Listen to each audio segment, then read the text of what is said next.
અમદાવાદમાં ગેમ ઝોનને લઈને નવી એસઓપી જાહેર કરવામાં આવી છે, જેમાં મોલ અને પ્લોટમાં ગેમિંગ ઝોન માટે અલગ નિયમો બનાવવામાં આવ્યા છે. પ્લોટમાં ગેમિંગ ઝોન હોય તો 2 ચોરસ મીટર કે તેથી વધુ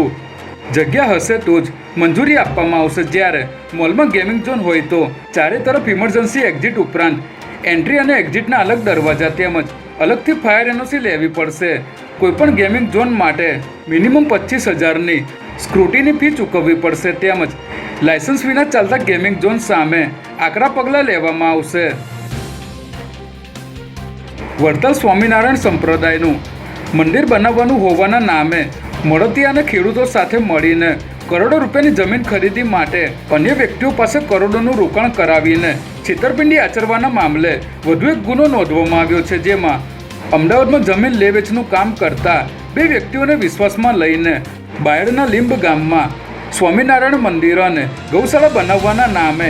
1.76 કરોડ પડાવવા મામલે સીઆઈડી ક્રાઇમ દ્વારા સ્વામિનારાયણ સંપ્રદાયના 4 સાધુ, ખેડૂત તેમજ મળતિયાઓ સહિત 8 લોકો સામે ગુનો નોંધવામાં આવ્યો છે. વસ્ત્રાપુરના ગોયલ ઇન્ટરસિટીમાં ચોથા માળે ચાલી રહેલી હાઈ પ્રોફાઇલ પાર્ટીમાં પોલીસે રેડ પાડી 9 લોકોની ધરપકડ કરી છે, જેમાં વસ્ત્રાપુર પોલીસે બાતમીના આધારે ગોયલ ઇન્ટરસિટીના ચોથા માળના રૂમ નંબર 42માં રેડ કરી હતી. ત્યારે પોલીસે મકાનની અંદર બેડરૂમમાં જઈને તપાસ કરી ત્યારે